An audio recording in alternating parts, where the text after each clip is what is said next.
ब्रह्म गुणातीत निराकार निश्चित है, लेकिन जिससे ब्रह्म की बात की जा रही है वो तो गुणों का ही सौदागर है,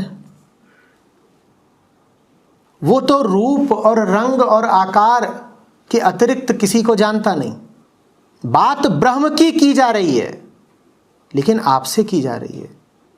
बात निराकार की जा रही है, लेकिन साकार से की जा रही है।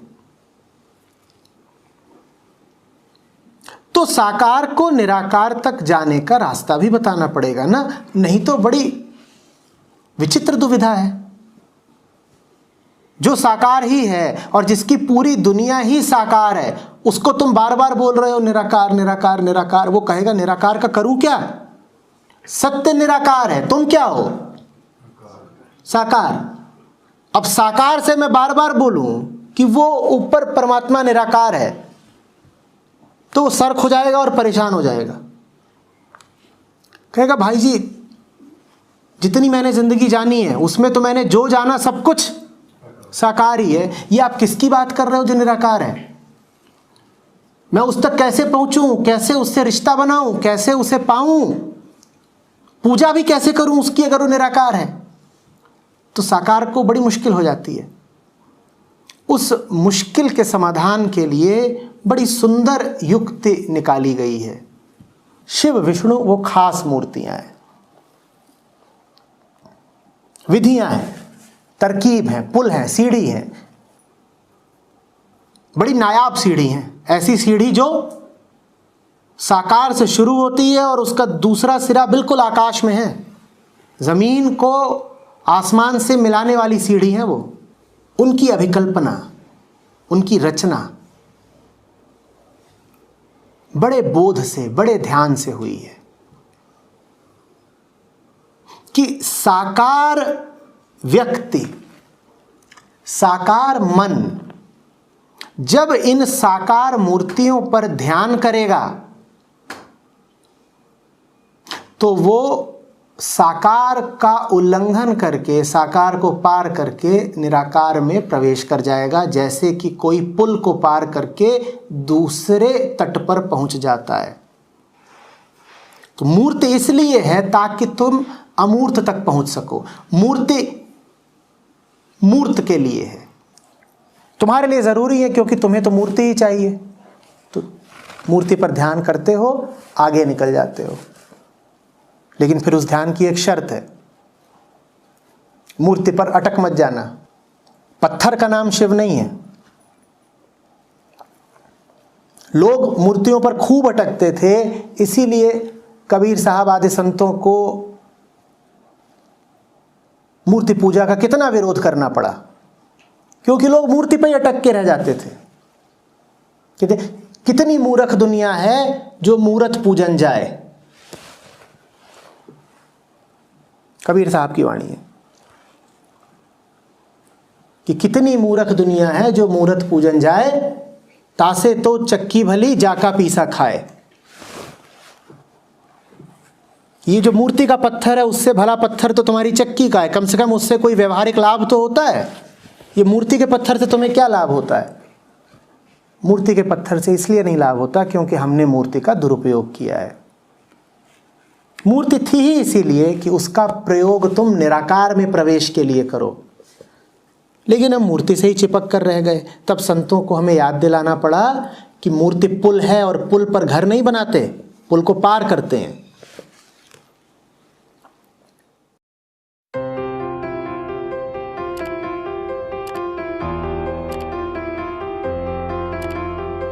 अब आप आ जाएं अल्लाह के ऊपर।